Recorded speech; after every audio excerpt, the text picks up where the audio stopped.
A los 10 años ingresó a la selección argentina de gimnasia. A los 20 volvió a formar parte de la selección, esta vez como técnica nacional femenina. Y a sus 26 tuvo el honor de participar en los Juegos Olímpicos de Londres como entrenadora. En la actualidad, Daniela se dedica a acompañar y transformar la experiencia de los entrenadores. Vamos a poner el foco especialmente en eso en nuestra conversación de hoy. ¿Cómo ayuda a los entrenadores? Los ayuda a maximizar el rendimiento de sus deportistas, promoviendo procesos deportivos con propósito, enfoque y autocompasión. Tiene un programa llamado Entrenadores Referentes, en el cual ofreces, Daniela, herramientas prácticas y emocionales para formar líderes que inspiren y que impacten en la vida de sus deportistas, como deportistas y en la vida en general. Ya me vas a contar qué es un entrenador referente, me interesa mucho ese concepto. Es autora del libro Aprende a elegirte. En el episodio de hoy, en Factor Confianza, nos acompaña Daniela Conde, licenciada en alto rendimiento y entrenadora olímpica. Daniela, gracias por tu tiempo. Me ilusiona mucho esta conversación y la conversación que tenemos por delante. Muchas gracias, Segundo, por la invitación. Todo lo que ibas diciendo, yo iba escuchándote y decía, sí, y qué necesario que es hoy estos espacios. Así que felicitaciones por crear espacios donde todas las personas que están en el deporte puedan seguir construyendo y aprendiendo herramientas para potenciar el rendimiento desde el propósito, que es una palabra que vos trajiste y que Mm, comparto al 100%. Así que gracias por Totalmente. invitarme. Totalmente, me encanta, Daniela, me encanta conversar con vos. Un poco ese es mi espíritu y mi propósito, tanto en el ámbito de la clínica, acompañando a deportistas en el 1-a-1, como en las clases que doy, como en los talleres, como en estos espacios de entrevistas, ¿no? Promover una construcción, el deporte como posible lugar para construir sentido, para crecer personalmente, mientras uno persigue sus metas deportivas, ¿no? Por supuesto. En ese camino, Daniela, bueno, me gustaría empezar con la conversación de hoy preguntándote por cómo empezaste, ¿no? Tu labor como acompañante, como asesora de entrenadores, y qué experiencias tuyas, fuiste deportista, gimnasta, qué experiencias tuyas con entrenadores te marcaron para ver que ahí había una necesidad de acompañar a los entrenadores. Bueno, qué buenísima la pregunta y a mí me encanta decir que tuve la posibilidad de estar en los dos roles, de ser deportista y que muchas veces usen quizás estrategias basadas en la vergüenza, basadas en la humillación para poder forzar este rendimiento. Y también estuve del lado de ser entrenadora y muchas veces caer en conductas que realmente no me enorgullecen y las traigo justamente porque creo que hay que hablar de todo y hay que decir las cosas como son. Entonces estuve en los dos lados, estuve siendo deportista y viendo cómo las acciones del entrenador dejan una marca que no se termina cuando uno deja el deporte, porque yo es el día de hoy que soy una persona con tendencia al perfeccionismo, con tendencia a tengo que trabajar un montón y sacrificarme un montón para merecerme las cosas, ¿no? Son todas Interesante. cuestiones que nos van quedando en Que, base a que lo que son, vivimos. que son patrones, Daniela, y corregime si me equivoco, que son muy funcionales en el ámbito del deporte, del alto rendimiento. Vos eras gimnasta, entiendo, ¿no? O sea, son hasta cualidades deseables el perfeccionismo, esta tendencia de valgo en cuanto a rindo y en cuanto a veces a cómo me veo o qué logro, ¿no? Me parece interesante este análisis, a qué costo a veces. Totalmente. Y además, digo, hay maneras no solo más eficaces, sino que no destruyen a la persona detrás del deportista. Hoy tenemos la fortuna que la ciencia acompaña mucho esto que estamos diciendo, ¿no? Se puede tener grandes resultados sin necesidad de usar la vergüenza, sin necesidad de humillar a nadie. Digo, a veces hay como esta dicotomía como si no se pudiera llegar al alto rendimiento con buenos tratos o como si no se pudiera estar al máximo también cuidando a la persona. Entonces me parece que está buenísimo empezar a unir estas paradojas, ¿no? Como la Ujú. empatía y el alto rendimiento, la autocompasión y la exigencia, que parece que están enemistadas, ¿no? Uno habla de esto y te miran con cara de qué loca estás, un poco puede ser, pero bueno, sucede Totalmente, sí, esto. sí, parecen caminos, parece una bifurcación, o elijo ir al máximo rendimiento y exigirme al máximo para obtener mis logros, ¿no? O elijo, a veces se asocia este camino de la compasión, de la conexión con valores como un camino de más más de resignación, tal vez. Totalmente. Es que se ve un poco así y eso es lo triste, porque nos perdemos un montón de habilidades que nos terminan potenciando, no solo potenciando como deportistas, sino potenciando como seres humanos que después del deporte tenemos una vida a la cual vamos a tener que transitar. Y sí, segundo, entiendo, y creo que es importante decirlo, el alto rendimiento, por definición, nos lleva a correr el límite. Esto hay que decirlo. Por supuesto que uno va corriendo ese límite porque se trata de eso también. El punto es que correr el límite no es necesariamente habilitar estrategias que van contra la salud mental del deportista. Me parece que eso es importante poder poner sobre la mesa. Bien, ¿crees en un alto rendimiento con salud mental, con bienestar conductual, psicológico? ¿Se puede? Entiendo que es complejo muchas veces por todo lo que demanda lo que llamamos alto rendimiento. Total. A ver, yo creo que más que se puede o no se puede, yo creo que lo que estoy convencida es que sí se pueden minimizar muchísimos de los efectos a través de crear un contexto y un clima de entrenamiento más sano. Yo estoy convencida de que sí se pueden minimizar muchas cosas y también vuelvo sobre la ciencia. El bienestar impulsa el rendimiento. Entonces, Mm. es como contradictorio, ¿no? Porque a veces uno dice, bueno, no, se puede. En realidad, lo que dice la ciencia es que cuando una persona se siente bien, rinde mejor. Y si nos corremos de la ciencia, cuando yo me siento bien, generalmente compito mejor, rindo mejor, estoy más presente, puedo llegar más fácil a este estado de flow que tanto buscamos. Ujú. Entonces, creo que ahí hay una guerra creada donde se confunden conceptos. Creo que hay un Es problema de una confusión. es una falsa guerra en realidad, ¿no? Me gustó Sí, esto que dijiste, ¿no? Como la conexión con los factores humanos, con los factores, digo, que tienen que ver con el para qué practico un deporte y conectar con lo esencial, lejos de bajar el rendimiento, muchas veces lo potencian, porque me aproximo a mi práctica deportiva desde otro lugar, ¿no? Me parece interesante y me gustó esto que dijiste de crear entornos que favorezcan, ¿no? Un espacio de bienestar, de seguridad. Hay variables y ya vamos por ahí al rol de los entrenadores, hay variables que los entrenadores, ¿no? Se pueden trabajar con los entrenadores para generar un clima de entrenamiento determinado. totalmente. No solo hay variables, sino que muchas veces este sentido en lo que estoy haciendo viene de haberme encontrado con algunos conceptos después de ser entrenadora y pensar cómo nadie me explicó esto un par de años antes, Ujú. porque hubiera acertado muchísimo más con estos conceptos. Y yo siempre traigo mi descubrimiento que fue fantástico, fue escuchar la palabra seguridad psicológica. Yo la primera vez que la escuché fue hará 5 o 6 años. No Ujú. tenía ni idea, ya había regresado de los Juegos Olímpicos y si bien hubo muchas cosas que intuitivamente pude hacer bien porque viví la experiencia como deportista y claramente cuando mi entrenadora me comparaba yo no rendía mejor. Cuando mi entrenadora me decía, sos una cucaracha embarazada, yo no es que decía, ahora chicos, voy a ¿Eso fue estar algo real que te dijo una entrenadora? Sí, sí, se usa mucho en mi deporte. Quizás Ujú. yo lo tengo naturalizado, pero no ¿Haciendo debería. alusión a qué? A que estaba gorda, Claro, okey. por eso lo de embarazada, y cucaracha era como un término que ella usaba cuando estabas muy desprolija. O sea, si Okey. doblabas mucho las piernas, mucho las rodillas, sí, Wow. sí, Entiendo, Daniela, que esas deben haber sido experiencias que te marcaron en tu vocación de asesorar, a totalmente. entrenadores. trajiste el concepto de seguridad psicológica, es un tema, es un concepto muy en boga en el ámbito empresarial, organizacional.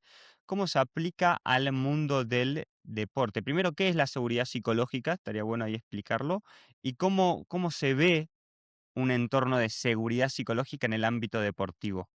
Me encanta la pregunta. Seguridad psicológica es tener la libertad de expresar lo que sentís sin tener miedo a que te castiguen o a que eso sea usado en tu contra. Lo Mm, cual es la definición que más me gusta, que es la de Amy Edmondson, sí, es esta, exactamente. ¿no? Es poder estar en un entorno donde vos sabés que tenés permitido equivocarte y que va a haber una red que te sostiene y que no te va a juzgar.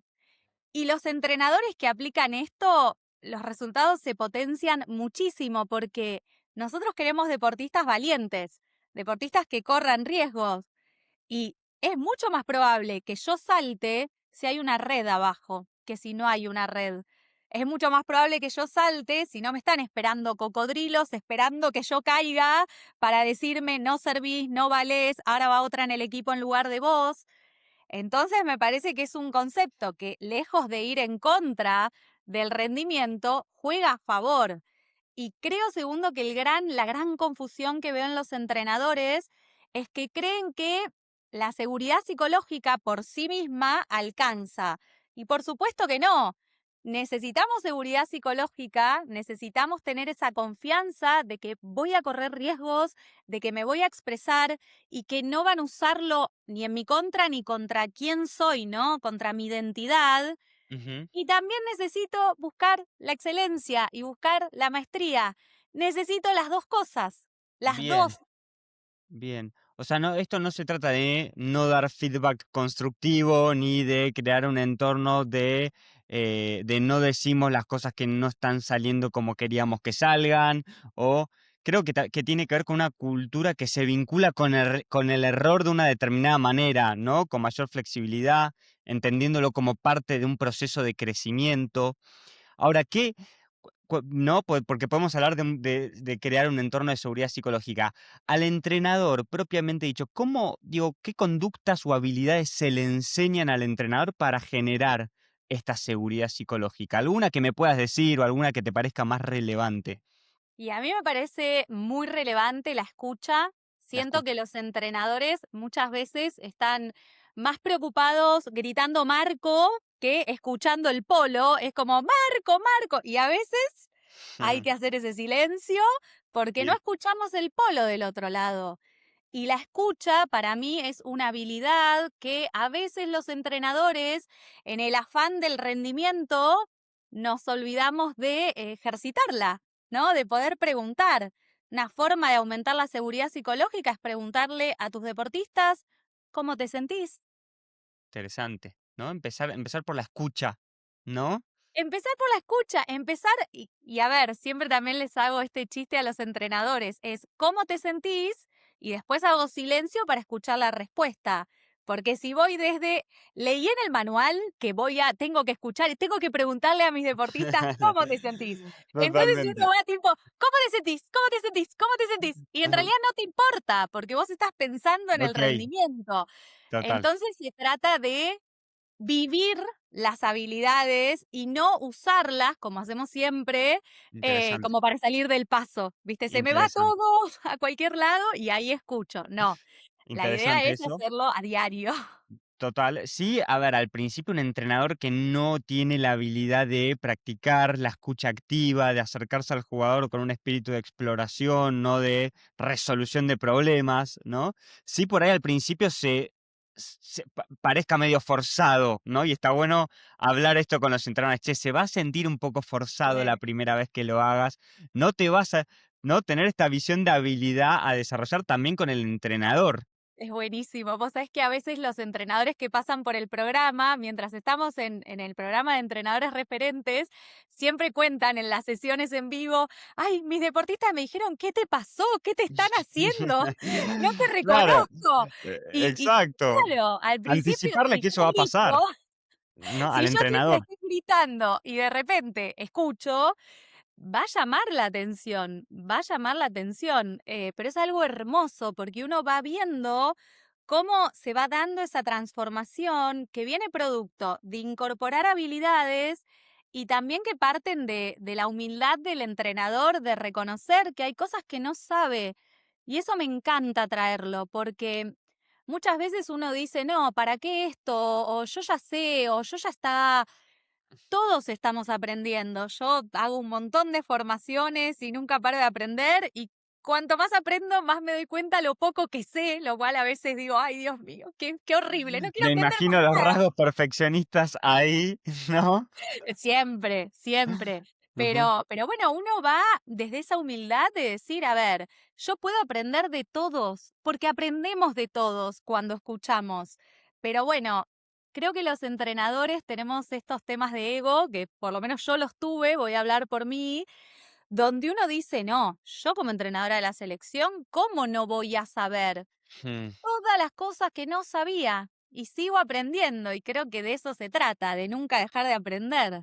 Totalmente, totalmente. Y pienso que, ¿no? Y esto hay como muchos estudios. Hay un autor que se llama Adam Grant, que a mí me Sí, encanta, es un psicólogo organizacional que es un crack, ¿no? Y habla de, ¿no? Cuando hay una persona que muestra cierta competencia en un ámbito, puede ser un entrenador que tiene conocimientos tácticos, estratégicos, y le agrega a esos conocimientos la vulnerabilidad, la escucha, el mostrar que uno no sabe todo y que es capaz de preguntar y aprender genera más confianza y credibilidad en sus jugadores, ¿no? Pero muchas veces el entrenador puede venir diciendo, no me puedo mostrar vulnerable, o no puedo mostrar que no sé, porque...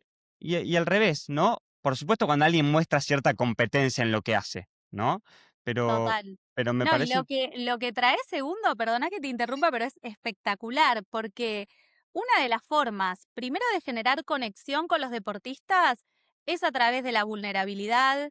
Y yo conecto muchísimo y aumenta también la seguridad psicológica mucho más cuando vos a un deportista le decís, yo también estuve ahí y yo tampoco sabía qué hacer.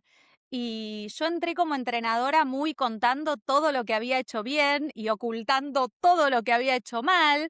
Por suerte no existían las redes, hoy se me hubiera hecho más complicado. Ahora que estoy escribiendo un libro para entrenadores, en uno de los capítulos cuento esto, ¿no? Digo, el miedo que tenía que descubran, por ejemplo, que yo no había competido en el último mundial porque tenía miedo de no clasificar a los Juegos Wow, Olímpicos y sentía que eso era razón suficiente para no estar capacitada para entrenarlas. Yo vivía con ese miedo. wow, Daniela, qué buena experiencia esa que comentás. ¿Y qué te llevaba a hacer ese miedo, no? Además de ocultar o intentar, no sé cómo uno podía ocultar eso, pero ¿qué conductas te llevaba a hacer responder a ese miedo de que no me descubran?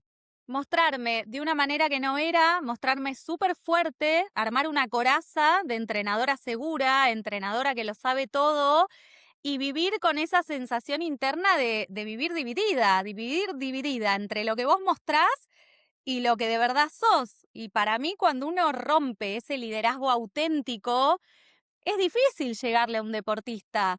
Cuando yo Ujú, logré romper esa estructura y decir, sí, me mandé esta, esto lo hice mal, no sé cómo enseñar esto, pero lo voy a buscar, lo voy a averiguar. No lo sé hacer y lo voy a averiguar.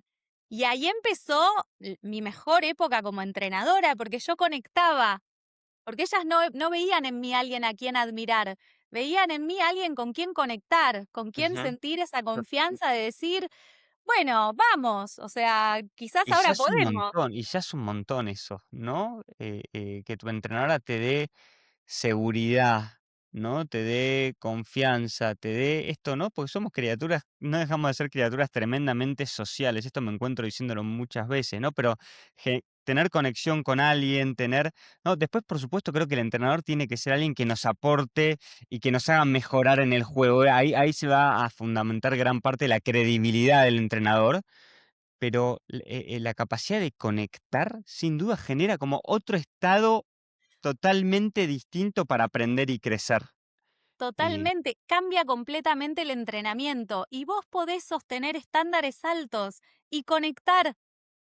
Insisto mucho con esto, vos sí, sí, podés sí. tranquilamente ir en busca de la maestría, ir en busca del rendimiento, querer ganar, no hay nada malo con querer ganar, y sostener, querer ganar y conectar, querer ganar y ser vulnerable, porque en definitiva la vulnerabilidad para mí es la antesala de ganar también, Me ¿no? encanta, me encanta, Daniela, lo que decís, coincido. Desde siempre, desde que soy chico, me interesa el rol del entrenador. Si viese la biblioteca de mi cuarto, tengo las biografías de Guardiola, Arrigo Sacchi, Por acá debe Fergu, estar el de Guardiola, debe estar por ahí de también, Guardiola. está todos los libros, todos los libros. Y me encanta esto que decís, me interpela mucho el rol del entrenador, acompañarlos. Me parece interesante tu recorrido, porque fue como un recorrido de ir tomando perspectiva. Tuviste la experiencia como deportista, como gimnasta, tuviste la experiencia como entrenadora, ¿no? Lo voy viendo como capas. Y hoy, ¿no? Tenés tu experiencia como asesora de entrenadores, ¿no? Pero ¿ves este recorrido en tu trayectoria de ir tomando perspectiva? Sí, lo veo como este crecimiento continuo y estar muy conectada a mi propósito, porque en definitiva lo que siempre me movió fue humanizar el deporte, ¿no? Lograr la mayor cantidad de resultados con los mejores tratos posibles, como poder combinar esas dos cosas, porque además iba recorriendo, ¿no? Todo esto que vos mencionás, y me daba cuenta que es el mundo de las paradojas, literalmente. Me empecé a dar cuenta, pero claro, esto es una paradoja constante, porque no se puede una cosa sin la otra. No existe el Ujú, éxito sin la derrota, no, o sea, no existe. Y totalmente. es empezar a integrar estas paradojas y sostener el I, ¿no? Yo siempre les digo a los entrenadores, porque vienen con, ¿qué hago? ¿Le grito o no le grito? ¿Hago esto o no hago esto? ¿Uso esto? Y yo es como, porque incluso hay estudios, hace poco leí un estudio que se hizo en entrenadores de la NBA, que es A ver, me interesa. interesantísimo, que dice esto de que los entrenadores que tienen un buen clima de entrenamiento, cuando un partido lo están perdiendo, cuando están en el banco, y quizás aumentan el tono de voz y gritan un poquito, pero tienen construida seguridad psicológica, confianza con el equipo, funciona. Entonces, no Mm, es que nunca jamás tenés que levantar el tono de voz para ser un entrenador empático. No, no, no, no. Hay que exigir, hay que sostener, a veces hay que levantar la voz. Lo que pasa es que no lo puedes hacer si no tenés construido la base que te permite eso. ujú, me encanta, me encanta. Integrar la paradoja, ¿no? En clínica hablamos mucho de de ser dialécticos, ¿no? De integrar entre la aceptación y el cambio, ¿no? El camino del medio.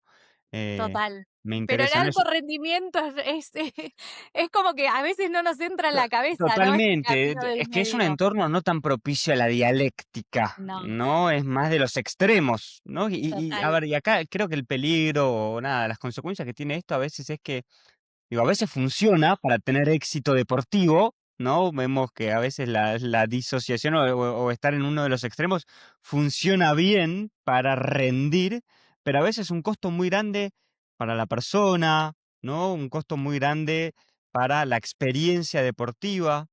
Em, Totalmente. Y además uno también tiene que preguntarse ¿qué es éxito? Digo, está muy... todos consideramos que éxito es ganar y llegar a un juego olímpico y ganar una medalla.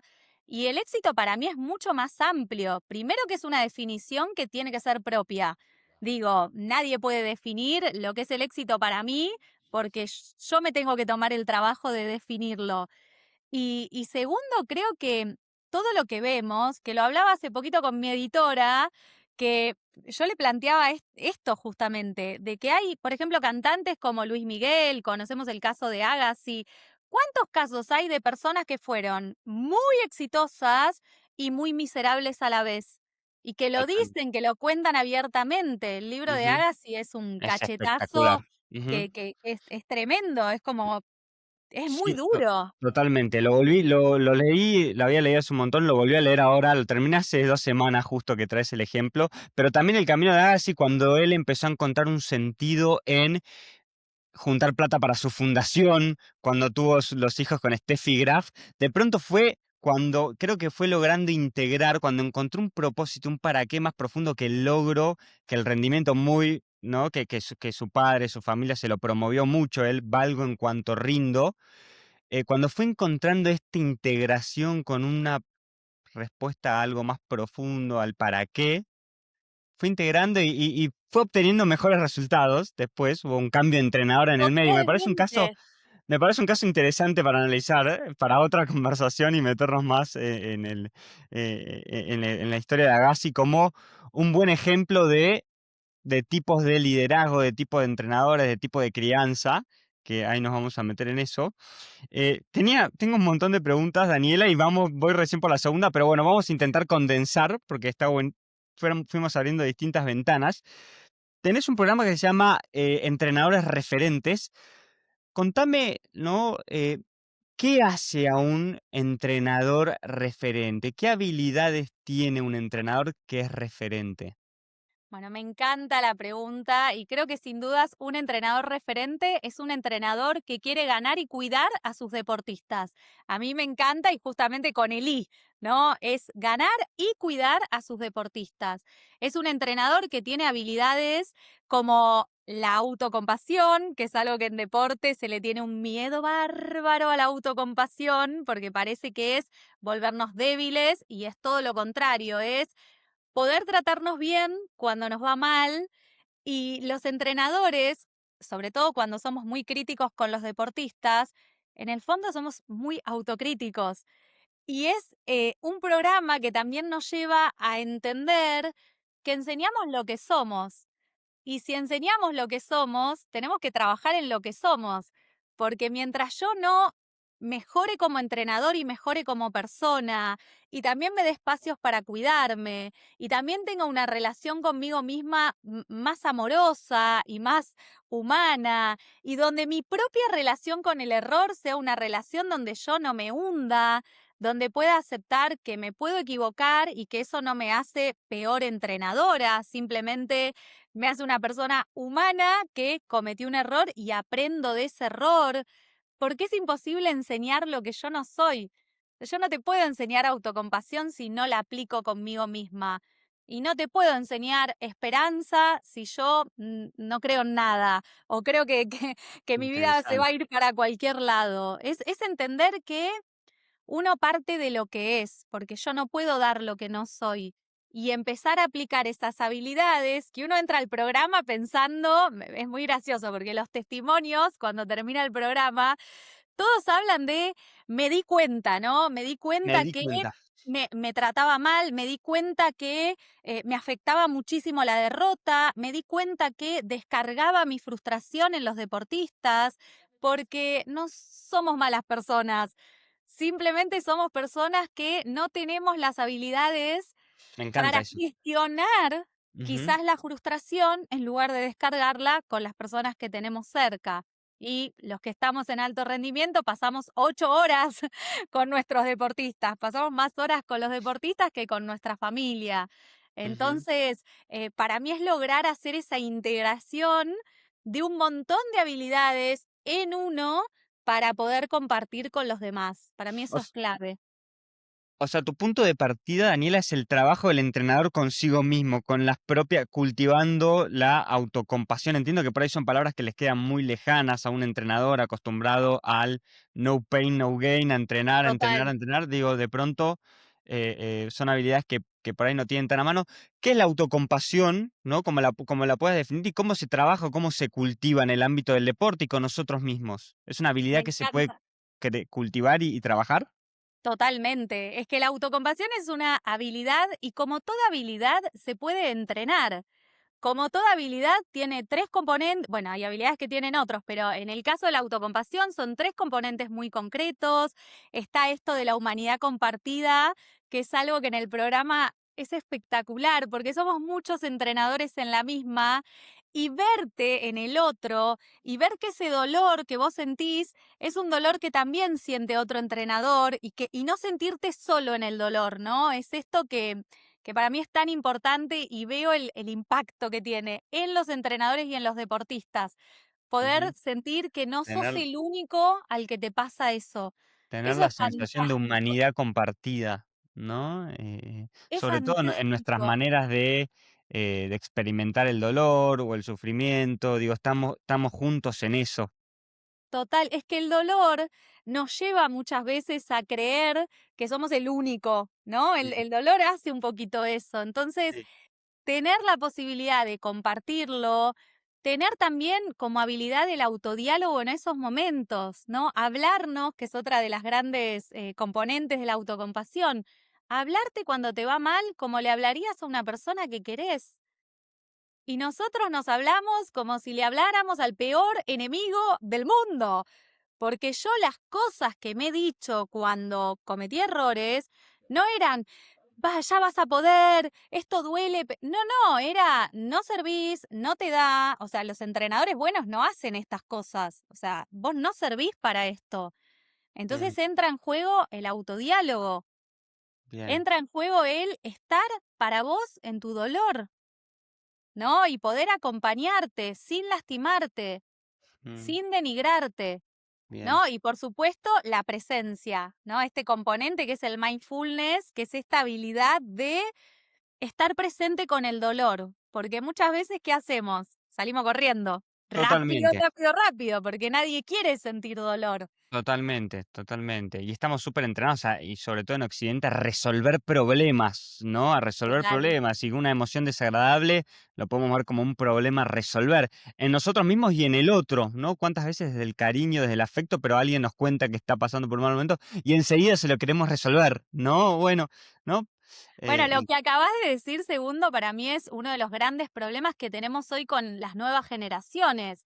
Es que yo tengo 2 hijos y uno tiene esta tendencia a querer arreglarles todo porque nos cuesta mucho verlos sufrir. A mí me mata. ¿Hay algo más feo que ver sufrir un hijo o una mm, persona que querés? Es horrible. Y la tendencia que tenemos es, te saco rápido de ahí. Y acá traigo una frase de Brené Brown porque amo a Brené Brown. me encanta. Cuando nombrabas a Adam Grant, yo soy fanática de su podcast, que ahora tienen un Mm. podcast juntos, no me pierdo un Sí, episodio, sí, estoy sí, ahí sí. semana a semana full.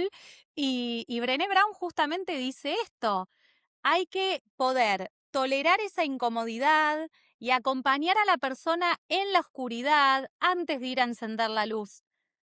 Me Porque encanta, nosotros corremos a encender la luz. me Y es, encanta. estoy con vos, esto duele. No es, ya lo arreglamos, ya va a pasar. No, no, no, esto es Mm, difícil.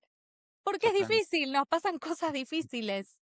Totalmente, me encanta, Daniela, me encanta. Estaría bueno después en los comentarios, en la descripción del episodio voy a ir dejando los libros y autores que fuimos citando. No te quiero robar tanto más tiempo, pero acá abriste, quiero ir, tenés un concepto que se llama, que lo llamaste, estuve en la charla que diste el domingo, 140 personas conectadas en una clase Domingo. abierta. Un domingo, digo, acá tiene que haber material valioso, acá hay una persona que evidentemente genera impacto, pero hablabas de las trillizas de oro, ¿no? Como no usabas esta metáfora, pero algunas, me pareció interesante, ¿no? Algunas variables que dificultan o generan complicaciones al momento, para los entrenadores al momento de impactar en sus jugadores o en los equipos que dirigen.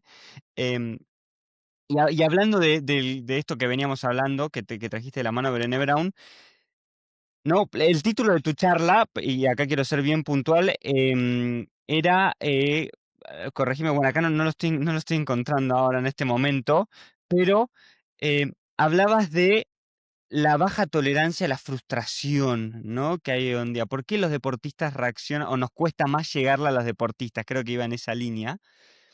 Hablemos de esto, digo, el entorno actual, ¿no? Donde generalmente nuestros vínculos están mediados por pantallas, sin tanta fricción, una crianza basada en el teléfono inteligente.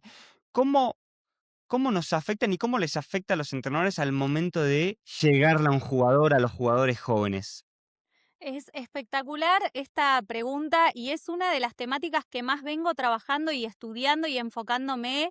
Hay un libro que recomiendo a todos los entrenadores que es de Jonathan Haidt, que se llama La Ujú, generación ansiosa, porque creo que explica de forma espectacular lo que está pasando con estas generaciones y cómo hoy hay un culto a la seguridad, donde la seguridad está por encima de todo lo demás, ¿no? Se toma esta seguridad como un valor sagrado que nos hace, lógicamente, cuidar tanto a los chicos que no tienen experiencias incómodas y que no tienen las repeticiones de incomodidad, de exposición, de riesgo emocional que normalmente tenemos a ciertas edades, ¿no? Ujú, Porque digo, nosotros para que el chico que me gustaba me diera bola y yo tenía que animarme a decirle, me gustás, cara a cara. ujú. Sí, exponerte al rechazo, exponerte a, ¿no? Que es parte de la vida. Exactamente. Y hoy todo eso se hace detrás de una pantalla y detrás de una pantalla es mucho más fácil lastimar a otra persona, ¿no? Es como yo siempre pongo este ejemplo. Nosotros como personas no estamos diseñados para lastimarnos entre nosotros. Nosotros lo que hacemos para lastimarnos es deshumanizar al otro. Por eso el concepto de humanidad es tan importante. Porque si yo aprieto un botón y tiro una bomba, pero no te veo, no es lo mismo que si te veo. Vos sabés que este Totalmente. año estuve en Hiroshima, que fue muy Wow. movilizante, y uno dice, ¿cómo puede ser que lleguemos a este punto? Y digo, Ujú, cuando uno deja de ver al otro como una persona y se olvida de que estamos interconectados y se olvidan de este concepto de humanidad compartida, daña porque siente que no se está dañando a sí mismo. Y en realidad totalmente. nos estamos lastimando a nosotros mismos cuando lastimamos a otro. Y es Ujú, este entender que realmente tenemos que vernos en el otro si mm, queremos realmente tener una sociedad mejor. Entonces es total. un concepto que a mí me atraviesa mucho porque hoy veo que nos escondemos en las redes sociales, nos Ujú, escondemos detrás de la pantalla, decimos cosas horribles que quizás si la estás viendo a los ojos no es lo mismo porque vos ves el dolor y no totalmente. estamos hechos para lastimar. Lo resume muy bien Jonathan Haidt en La generación ansiosa y habla de esto, ¿no? De la crianza basada en el smartphone, cómo pasamos. Hay un montón para hablar de esto, pero vamos a simplificarlo por ahí, ¿no? Nos vinculamos y todas nuestras relaciones están mediadas a través de la pantalla y esta variable que traes, ¿no? Que es el alto estima en la. Venimos hablando de seguridad psicológica, pero en este caso de la seguridad, ¿no? De que uno esté seguro y cómo eso al final, en pos de buscar tanto la seguridad, terminamos fragilizándonos, perdiendo contacto con la fricción del día a día, con las cosas que nos hacen en definitiva aprender, crecer, el contacto con las consecuencias naturales de nuestra conducta. Perdimos ese contacto, ¿no? Y esto Totalmente. llevado al ámbito del deporte, esto debe estar pasando. Los entrenadores, ¿no? Se deben estar encontrando con esta experiencia en su día a día. Sí, y es muy difícil porque además lo que uno empieza a creer es que el problema es la seguridad psicológica y en realidad el problema no es la seguridad psicológica. La seguridad psicológica es una variable muy importante, muy necesaria. El problema es cuando no le ponemos a la seguridad psicológica la búsqueda de la excelencia. ¿No? Yo Bien, siempre tengo esta metáfora para explicarle a los entrenadores, porque a ver, es cierto que si yo solo tengo seguridad psicológica, voy a terminar en una zona de confort. Si solo tengo seguridad psicológica, y yo estuve ahí muchos meses, yo siempre lo cuento, porque hubo un momento donde mis deportistas se sentían súper seguras, pero empeoraban. Y yo dije, ay okey. Dios mío, ¿acá qué está pasando? Pero si yo te estoy cuidando esto y estoy cuidando esto, y digo, pero les va E mal. estabas muy en el polo de la humanidad, digamos, ¿no? De la Claro, y a ver, está buenísimo, cuanta más seguridad psicológica mejor. Lo que pasa que me había olvidado que además estábamos haciendo un deporte de alto rendimiento y que necesitamos buscar la excelencia, el okey, desafío, la maestría, me y que encanta. eso es poner el pie en el acelerador. Si yo no pongo el pie en el acelerador, el auto no avanza. Y para mí la seguridad psicológica es levantar el pie del freno. Para mí Bien. es entender eso. Vos para manejar un auto Me tenés gusta la primero que no metáfora. estar pisando el freno. Si estás pisando el freno, no vas a arrancar. Y también tenés que pisar el acelerador. Bien, Seguridad psicológica es levantar el pie del freno y que las personas se sientan seguras de correr riesgos. bien. Pisar el acelerador es vamos a ganar, vamos a Mm, crecer, vamos a buscar esta serie, este ejercicio, esta clasificación. me encanta la Necesito las metáfora. dos. Me encanta la metáfora. Decías, ¿no? Y te leí, todos los liderazgos se mueven en dos ejes. Humanidad, somos entrenadores de personas, y excelencia, ¿no? Exigir, desafiar, ¿no? En Desafiar. pos de alcanzar las metas, ¿no? Total. Vuelvo, y otra vez volvemos a la dialéctica, ¿no? Los dos ejes del liderazgo, humanidad y excelencia. Súper potente esta visión. Me dan ganas de hacer entrenadores referentes. La verdad que A ella no vale tirarse flores, pero es un programa que además va yendo por un caminito donde uno empieza con un módulo de propósito, porque en general los entrenadores estamos un poco perdidos y un poco cansados, y es primero reconecto con eso, porque sin eso todo lo demás no tiene sentido, ¿no? Es como ok, encontrarle el sentido a lo que estás haciendo, porque a veces uno termina creyendo que no vale nada lo que hace. No, yo hubo muchos entrenamientos donde estaba mirando el reloj y rogando que se termine la hora. Entonces es volver a conectar con el porqué de lo que haces. Eso bien. para mí es El punto número propio. uno. El propio. Es que porque arranca acá. Porque si yo no sé por qué estoy haciendo lo que hago, no lo voy a hacer con la misma intencionalidad que si lo sé. Coincido, coincido. Mm, Y después buscar el para qué del equipo, ¿no? Una de estas trillizas de oro, ¿no? Que mencionas, es la falta de compromiso y cultura de equipo, ¿no? Eh, Totalmente, porque a veces se nos olvida como entrenadores de trabajar la visión, la porque estamos visión. re cansados. No, digo, a ver, no es que nos quiero justificar, pero digo, vos llegás al entrenamiento y mala cara, no tienen ganas, están con el teléfono y vos decís, chicos, estoy cansado. Y es empezar a generarlo en uno, ¿no? Empezar por esa capa para después contagiarlo al equipo. Pero si yo no estoy comprometido, va a ser difícil que te contagie las ganas de comprometerte. Y ahí, Entonces, Daniela, vos te metés a laburar cómo crear un propósito, cómo transmitir una visión general de equipo. ahí me meto. Me encanta Bien, ese terreno. Sí, ahí me bien. meto. A ver, vamos haciendo una serie de ejercicios, de dinámicas. A mí me gusta mucho el enfoque que tiene. Nuevamente la traigo, como verás, soy muy fanática de Brené Brown, pero me encanta su enfoque en cuanto a definir valores, ¿no? Tener ejes. Vos como entrenador tenés que tener ejes que sostengan tu práctica. Porque si no, en el alto rendimiento sopla un viento y queda, ¿no? Puede ser Claro, una que no palabra tienen que ver con no las dije metas. ninguna hasta acá, no la voy a decir ahora. Escucha, pero que no tienen que ver con las metas estos ejes o con conseguir resultados, sino cómo nos queremos, que tienen que ver con cualidades de comportamiento, qué valores queremos honrar, qué cosas queremos expresar. Son más Total. abstractas estas cualidades por ahí, ¿no? Como la brújula Totalmente. Es la brújula que uno lo ve un poco abstracto, pero siempre se traduce en comportamientos en observables. comportamientos. Y Totalmente. ahí está la clave, porque digo, a veces los entrenadores no tenemos claro qué esperamos y los deportistas tampoco, porque no se los decimos.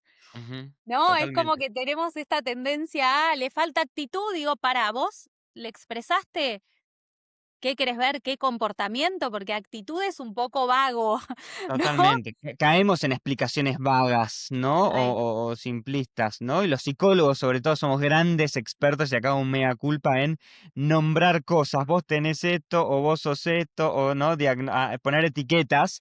Y poner etiqueta, nombrar no es explicar, me decía un supervisor, ¿no? Planteemos total. las cosas en términos más útiles, más prácticos para trabajar. Me encanta. Pero bueno, voy a decir segundo que por lo menos ustedes tienen matrícula. Nosotros los entrenadores diagnosticamos padres y sin matrícula. Claro, claro. Siempre hacemos ese chiste, digo, ay, esa bipolar, ese, digo, ay, Dios mío. No, muy También, livianamente. Sí, la sí, sí, sí. comunicación es otro de los módulos de entrenadores referentes. Yo trabajo la comunicación no violenta y es un módulo clave porque mientras estemos desde el juicio intentando comunicarnos con padres o con deportistas, siempre va a haber un muro, una barrera gigante y no va a llegar. Porque Totalmente. por más que uno no se lo diga, hubo una vez que un entrenador, me reí mucho en esa sesión porque me dijo, pero yo no le digo que es bipolar, yo te digo a vos que es bipolar. Le digo, no importa, pero vos vas desde ahí, vos Claro, vas con eso en la cabeza y con las esa etiqueta. personas lo perciben. Sí, sí, totalmente. Sí, 100%, ¿no? Dejas de creer en la capacidad de aprender nuevas conductas o de generar nuevas habilidades, porque esa persona ya es eso, ¿no? Ya la encasillaste en eso, ¿no? Total. Las Eh, etiquetas son para la ropa. Cuando me claro, vienen con una etiqueta, me las enc etiquetas son para la me ropa, no para las encanta. personas. Así que, por Me favor, encanta. Algo que yo uso en clínica también es, si viene un chiquito con los cordones desatados, vos no le decís: "Tenés un problema de desatanudez de cordones". No, vos lo que tenés es desatanudez de cordones. No, le enseñás a cómo atarse los cordones, ¿no? Eso me parece como total, una buena total, metáfora. total. Daniela, se nos está yendo el tiempo, Yo te no hago sé ni qué alguna. hora es porque a mí, o sea, esta charla, la verdad que se me pasa, no sé, no tengo ni idea del horario. Bien, escúchame, pero, te hago algunas últimas preguntas.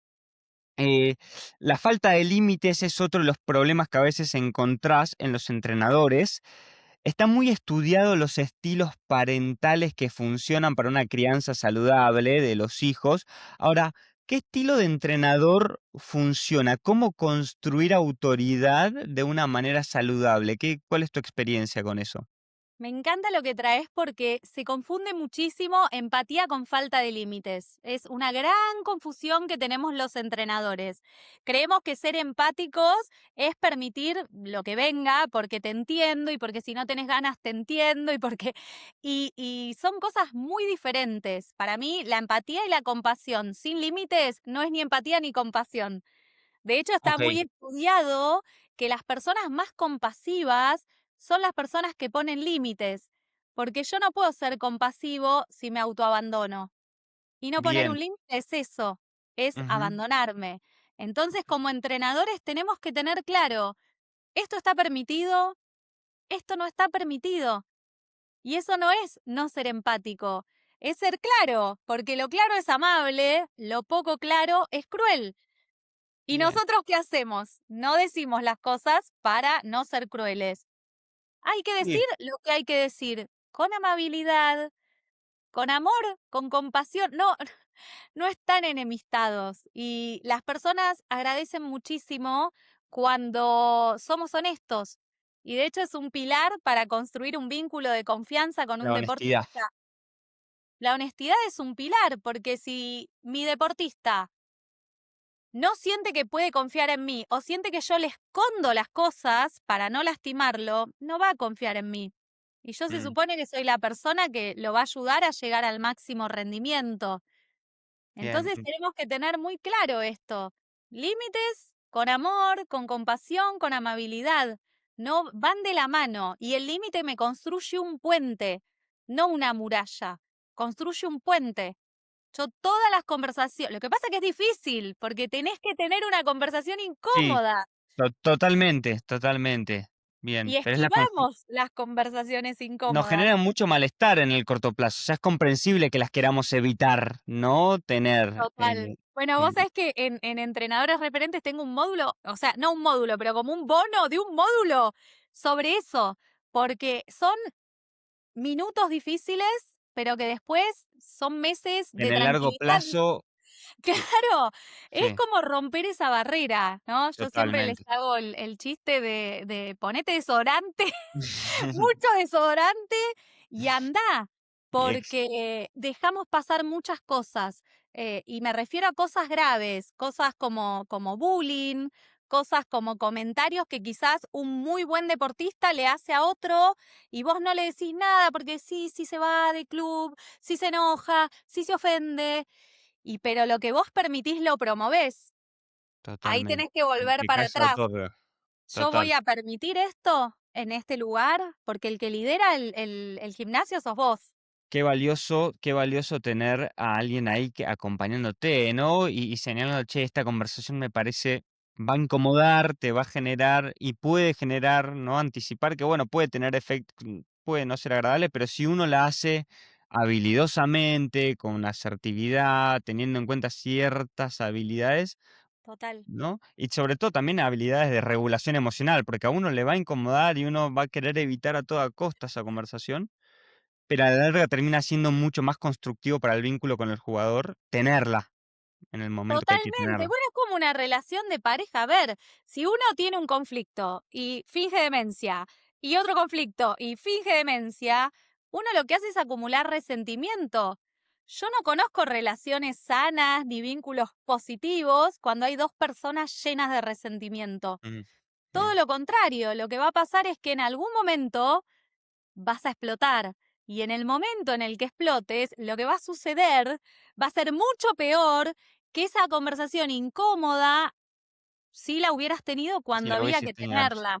Bien. Entonces es poder ver como más allá de la incomodidad del presente, me lleva a donde quiero ir. Y bueno, generalmente queremos ir a vínculos sanos y positivos y Sí, relaciones sí, que duren y que nos absolutamente. nutran. Es lo más sostenible en el tiempo eso también, ¿no? Total, Bien, entonces es la conjunción entre límites claros con un alto nivel de afecto y de compasión, ¿no? Corriendo el riesgo de amo, ser hipersimplista, ¿no? Y simplificando las sí. cosas.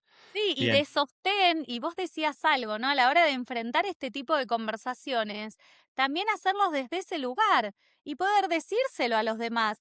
Tengo esta conversación con vos porque vos me importás. Si no, no la tendría. Ujú, Si no, no la tendría. ujú. Yo no converso cosas incómodas con gente que no me interesa. Yo tengo conversaciones Me incómodas con encanta. la gente que quiero. Me Y encanta. justamente las tengo porque las quiero. Porque si no, no las tendría. Absolutamente. Y creo que se siente y uno se da cuenta cuando parte desde ahí, ¿no? El tener esa conversación, el dar ese feedback. Bien, el valor de exponerse a tener esas conversaciones, obvio, resulta súper valioso el tener habilidades para tener esas conversaciones también, ¿no? Es esperable que si uno no sabe cómo tener, a veces uno evita por no saber cómo hacer, ¿no? Total. Entonces, Y por está bueno. miedo, ¿no? Digo, Y la por mayoría de miedo, las veces es ese miedo a la consecuencia. Y digo, también totalmente, uno va aprendiendo que retener a alguien que no quiere estar ahí es una pésima idea. Sea totalmente, deportista, sea una pareja, sea una amistad. Digo, uno tiene que tener una relación honesta y si la relación no va más, también hay que aceptar que no todo tiene que ser para siempre. totalmente, totalmente. Cierro con una frase tuya, Daniela. El entrenador referente es aquel que cuando sus deportistas tengan 40 años lo van a nombrar como aquel que les cambió la vida, ¿no? El impacto de los entrenadores referentes más allá del deporte. Total. Me parece una linda frase para cerrar. Em, Me encanta y vos sabés que cuando armaba la clase, fue de esas frases que estaba armando la clase y se me vino a la mente porque es lo que creo, ¿no? Porque es ese entrenador que quizás un deportista te dice, Dani, me acordé lo que me dijiste antes del preolímpico y lo usé para esta entrevista de trabajo, o lo usé para animarme a hacer esto y vos qué decís, gratificante. cuánto más allá de lo que uno ve puede viajar, ¿no? A través de sus palabras y a través del impacto. Y todos los entrenadores con los que hablo y con los que trabajo y a los que entrevisto, en el fondo, quieren dejar un legado positivo